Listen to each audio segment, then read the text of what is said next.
नमस्कार, आप देख रहे हैं जेकेटी न्यूज। आइए देखते हैं दिन भर की बड़ी खबरें।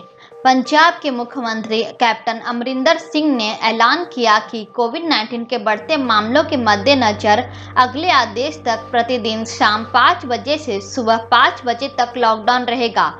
वहीं शुक्रवार शाम 6 बजे से सोमवार सुबह 5 बजे तक वीकेंड लॉकडाउन रहेगा। मुख्यमंत्री अमरिंदर सिंह ने ट्वीट किया, सभी लोग घर पर रहें, जरूरी हो तभी बाहर निकलें।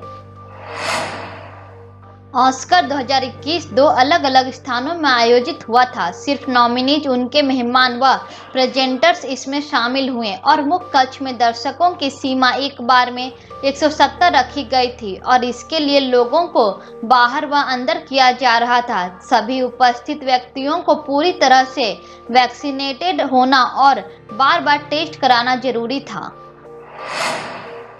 कोविड-19 के बढ़ते मामलों के बीच नीति आयोग के सदस्य वीके पॉल ने कहा कि कृपया बेवजह घर से बाहर ना निकले और घर के अंदर भी मास्क पहने। उन्होंने नागरिकों से आग्रह किया है कि वे अपने घरों में लोगों को आमंत्रित ना करें। भारत में लगातार 5वें दिन कोविड-19 के 3 लाख से ज्यादा मामले सामने आए हैं। सरकार ने कोविड-19 को लेकर हुए एक अध्ययन के बारे में बताया कि अगर सोशल डिस्टेंसिंग का पालन ना हो तो एक व्यक्ति 30 दिनों में 406 लोगों को कोविड-19 से संक्रमित कर सकता है। स्वास्थ्य मंत्रालय के संयुक्त सचिव लव अग्रवाल ने कहा, अगर हम मिलना जुलना 50% तक कम कर दें तो 15 लोग संक्रमित होते हैं। सरकार ने उन खबरों को फर्जी बताया है जिनमें CSIR की स्टडी के हवाले से दावा किया गया था कि धूम्रपान करने वाले और शाकाहारी लोगों में कोविड-19 संक्रमण का जोखिम कम होता है। सरकार ने कहा, सेरोलॉजिकल अध्ययनों के आधार पर अभी कोई निष्कर्ष नहीं निकाला जा सकता है। CSIR के मुताबिक इस पर और अध्ययन करने की जरूरत है। भारत में 24 घंटे में 3,52,000 से ज्यादा कोविड-19 केस मिलने के बीच सरकार ने 1 लाख से ज्यादा सक्रिय मामले वाले राज्यों की सूची जारी की है। महाराष्ट्र में सर्वाधिक 7,207 सक्रिय मामले हैं। इसके बाद उत्तर प्रदेश 2,97,616, कर्नाटक 2,62,181, केरल 2,19,221, राजस्थान 1,36,702, छत्तीसगढ़ 1,23,835, गुजरात 1,15,006 और तमिलनाडु 1,05,180 का स्थान है। फोर्स इंडिया ने जनवरी-मार्च 2021 में 154 कारों की डिलीवरी की है, जो 2020 की समान तिमाही के मुकाबले 52% अधिक है। कंपनी के मुताबिक यह पिछले 7 साल में बिक्री का सबसे बेहतरीन तिमाही आंकड़ा है और इससे उसे आने वाले महीनों में प्रोत्साहन मिलेगा। कंपनी ने बताया, फोर्स इंडिया अगले 12 महीनों में भारत में 5 नई फैसिलिटी खोलेगी।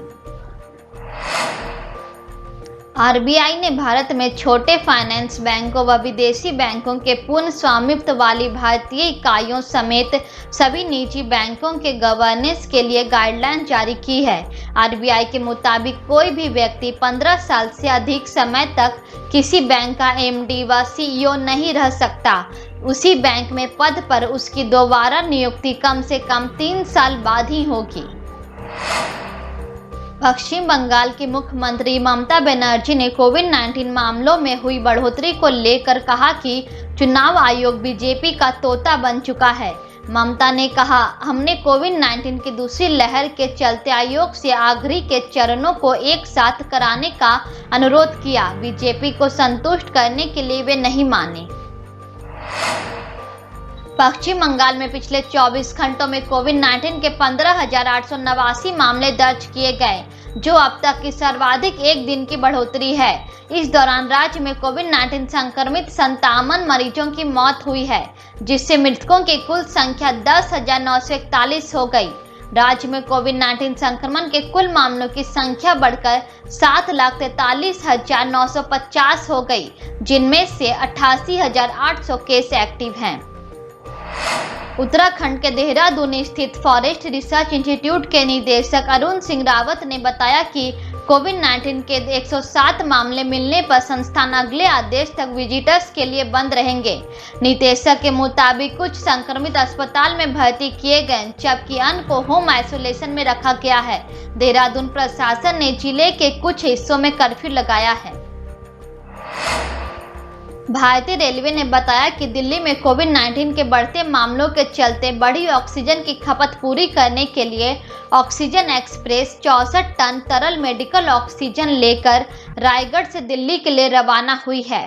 गौरतलब है, देश भर में LMO व ऑक्सीजन सिलेंडर को पहुंचाने के लिए भारतीय रेलवे ऑक्सीजन एक्सप्रेस ट्रेन चला रही है।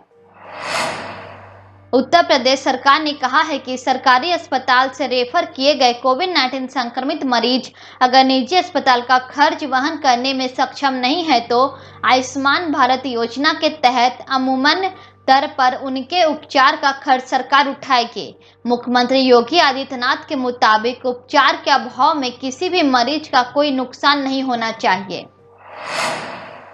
मद्रास हाईकोर्ट ने चुनाव आयोग से कहा है कि अगर 2 मई को कोविड-19 से जुड़ी गाइडलाइंस का पालन करने की योजना के लिए 30 अप्रैल से पहले ब्लूप्रिंट तैयार नहीं किया गया तो कोर्ट मतगणना रोक देगा। कोर्ट ने कहा, जन स्वास्थ्य सबसे अधिक महत्वपूर्ण है और यह चिंताजनक है कि संवैधानिक अधिकारियों को यह याद दिलाना पड़ता है।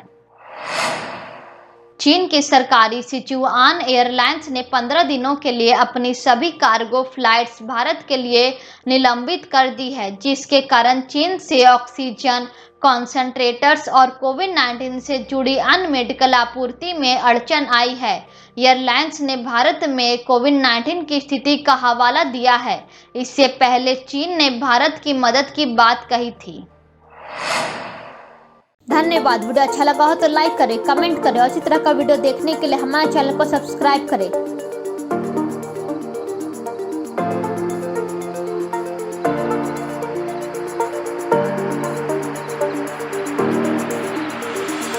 आप चेकटे न्यूज़ के साथ इंस्टाग्राम, ट्विटर और फेसबुक पर भी जुड़